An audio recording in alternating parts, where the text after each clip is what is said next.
Greetings, ladies and gentlemen of the internet. It's Rock and Roll Spot Connection with my review of John Wick Chapter 3, Parabellum. So, obviously I went and saw John Wick Chapter 3 earlier, and so, here's my review. First off, what's the movie about? John Wick deals with the consequences of the end of John Wick Chapter 2, wherein he was about to be excommunicated from the whole society of hitmen and support staff, as well as the network of the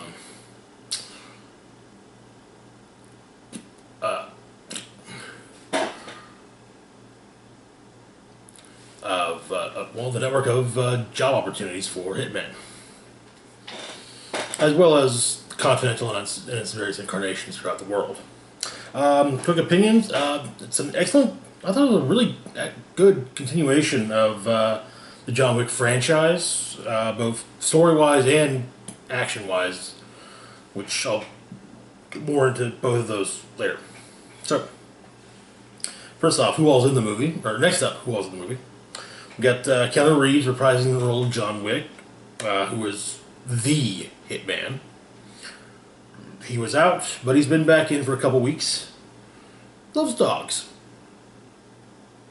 Best way to put it is he was recently excommunicated by the High Table, or his excommunication was at the beginning of the movie about to take place.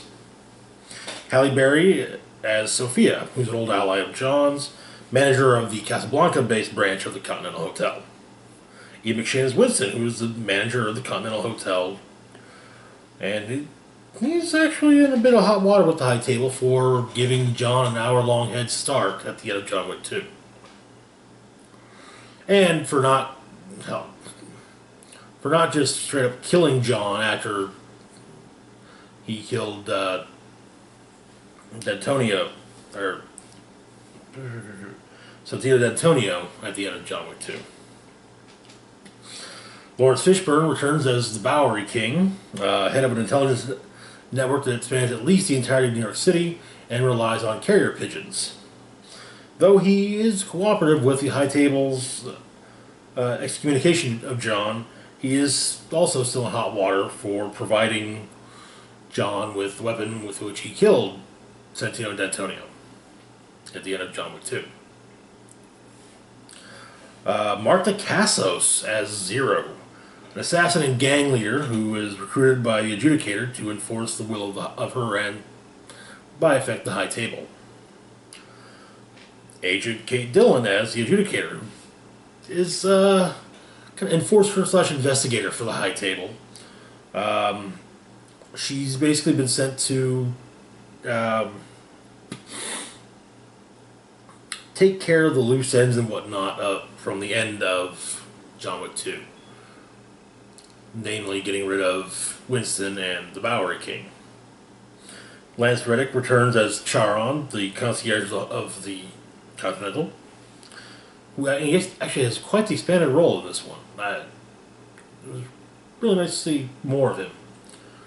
Angelica Houston as the director, who's a high-ranking member of the Russian mob. Now, point of fact, I'm presuming Russian, as one, all of her underlings, Russian is spoken, Belarus is mentioned, and some of her underlings do also have extensive tattoos, which is a major thing within the Russian mafia, apparently. She's also a prominent figure from John's past, and a member of the High Table. And finally, we have Jerome Flynn as Barada, another high-ranking member of the High Table that John meets with in Casablanca. So, spoiler-free breakdown. After killing Santino D'Antonio in the Continental, breaking the hotel's cardinal rule, John is excommunicated with an hour's head start. During the hour, he picks up some personal effects and has a stab wound taken care of. Well,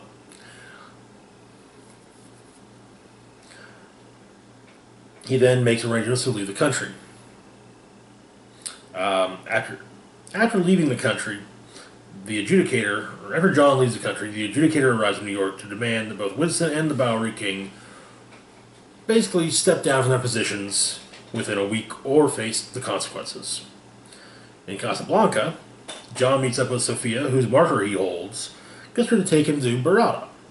After John meets with Barada, he continues his quest to find the one above the table.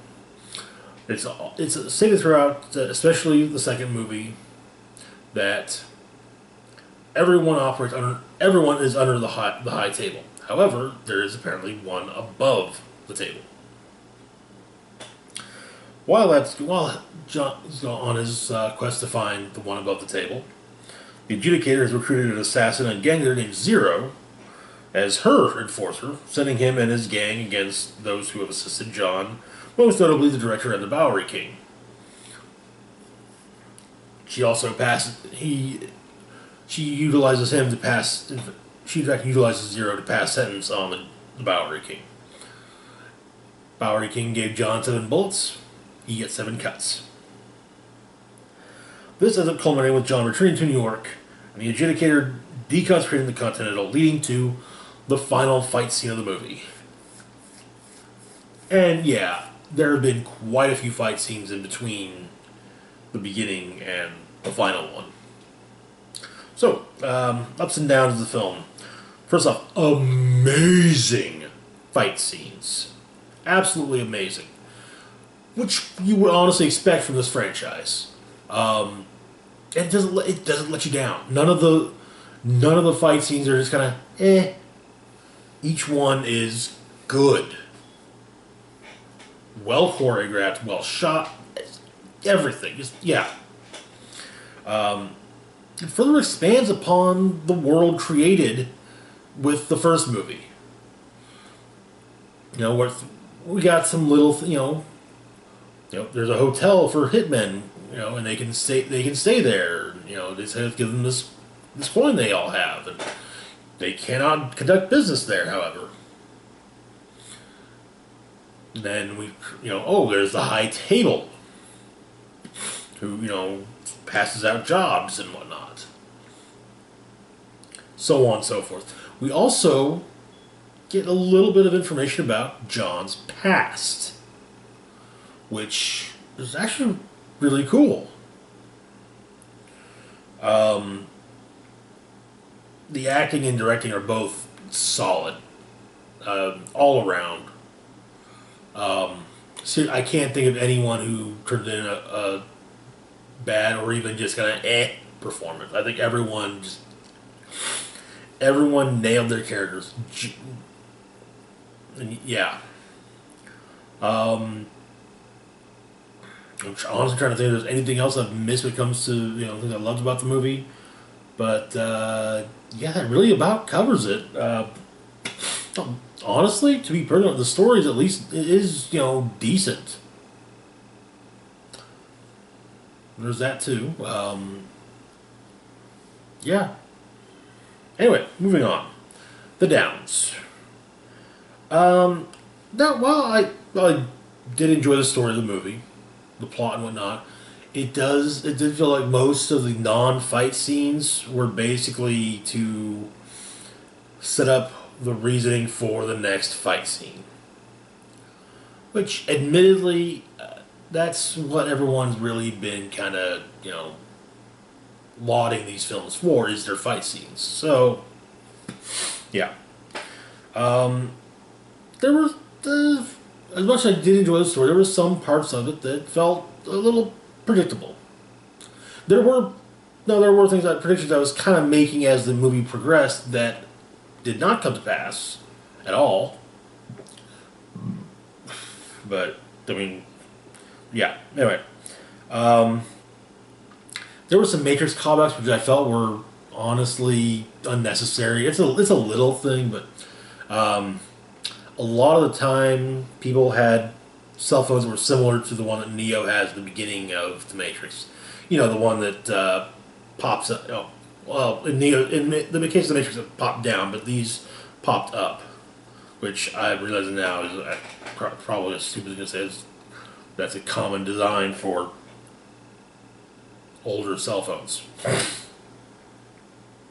Also, the reuse of the line, guns. Lots of guns. It felt like, hey, you know what, we've got, the John Wick 3 is going to come out in 2019, which is the 20th anniversary of The Matrix. And John Wick 3 is going to have both Keanu Reeves and Lawrence Fishburne in it. It's like, is there a possibility we can carry on? Oh, we can't? Oh, okay, fine. I just felt like kind of they were, this is going to be the only kind of, 20th anniversary thing that even come out concerning The Matrix. But anyway. Another thing, neither Common nor John Leguizamo return.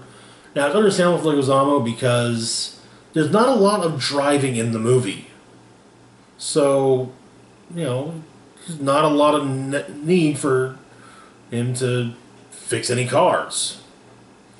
But with Common, if you'll recall, Common played a hitman.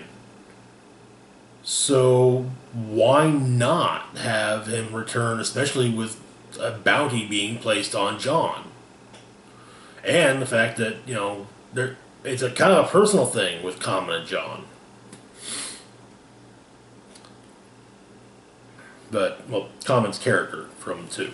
Anyway, overall opinion and rating.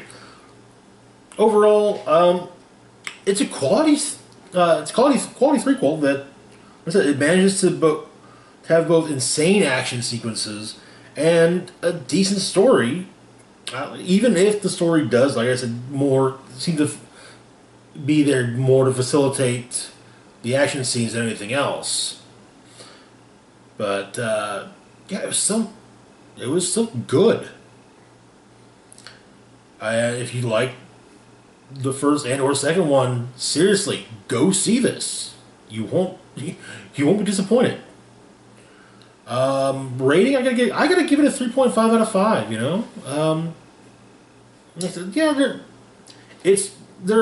I have some problems with it, but it's still really well done. So yeah. Anyway, that's it for now. As always, feel free to like, share, and subscribe. Links to my Facebook, Twitter, and Patreon can be found in the description box down below. Hit the bell icon to be notified when I put new content. This is Rock and Roll Spock signing off saying, live long and rock hard.